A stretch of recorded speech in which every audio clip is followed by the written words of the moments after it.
Ça brûlait vite et la chaleur était intense. Je pensais que j'allais mourir. Je priais Dieu. Le 24 mai 2023 est à jamais gravé dans l'esprit de Travis Standfast comme la nuit où il a failli tout perdre. Il dormait profondément quand Rachel, sa femme enceinte, le réveilla avec frénésie alors que la fumée envahissait les escaliers. Le premier étage de leur vieille maison grange était en feu. Nous avons couru jusqu'à la fenêtre. Ses parents étaient en bas dans l'allée et on dit que la grange était en feu. Je me souviens que ma belle-mère criait et disait « Il faut sauter ». La fenêtre se trouvait à environ 4 ou 6 mètres au-dessus de l'allée. Rachel a dû sortir la tête la première et j'ai aidé mon chien à sauter. Mais je me suis retrouvé coincé là-haut, car les flammes gagnaient la fenêtre. C'est là que j'ai décidé de courir vers le bas et de traverser le feu. Je me souviens avoir crié pendant que je courais à travers la grange parce que je sentais les flammes me happer pendant que je courais. Travis parvint à sortir de justesse et vit Rachel inconsciente et ses parents qui l'éloignaient des flammes.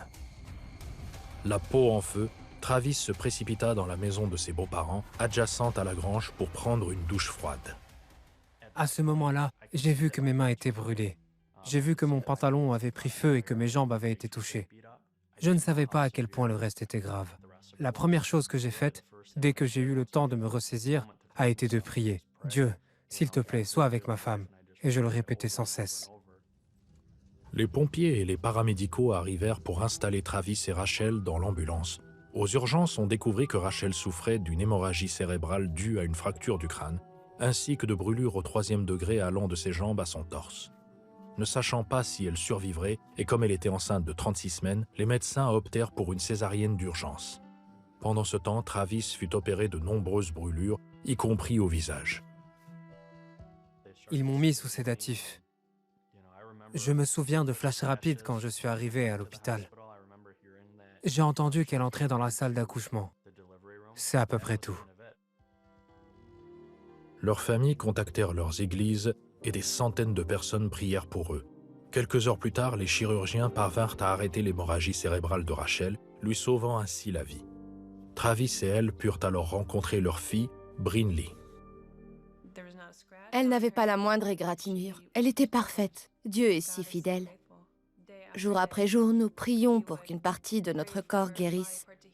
Le lendemain, le chirurgien nous disait « C'est guéri, inutile de refaire une greffe. » C'était incroyable. Ma réaction quand on m'a dit que Rachel allait bien et que Brinley était en bonne santé, c'était de louer Dieu. Elles sont tout pour moi. Le chemin de la guérison fut douloureux. Travis subit 3 opérations et Rachel 5. Elle dut faire des séances de kinésithérapie à cause de l'emplacement et de la taille de ses brûlures. Mais ils continuèrent à prier et d'autres aussi. Dieu est celui qui guérit. Et il nous l'a montré dès le premier jour. Quand j'ai quitté l'hôpital, où je suis restée 29 jours, l'un des chirurgiens m'a dit que ma guérison était au stade où elle n'aurait dû être qu'au bout de 4 mois et demi. Je suis sortie à 29 jours. C'est avec humilité que j'ai appris cela.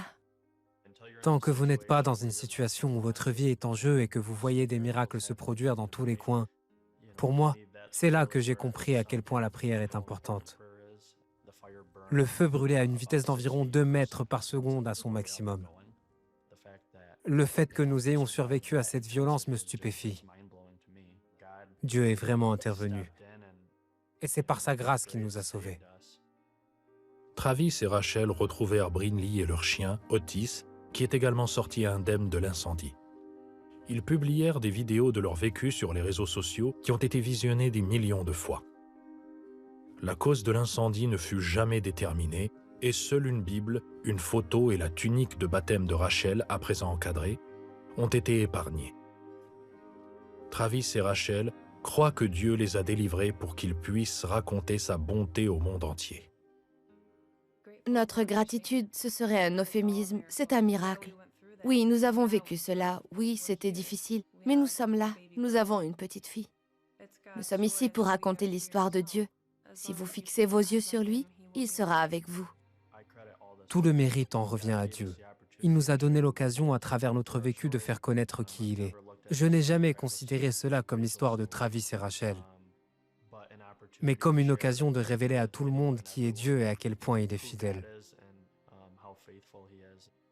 J'aime ma famille de tout mon cœur. Je suis quotidiennement reconnaissant de ce que Dieu nous a permis de traverser.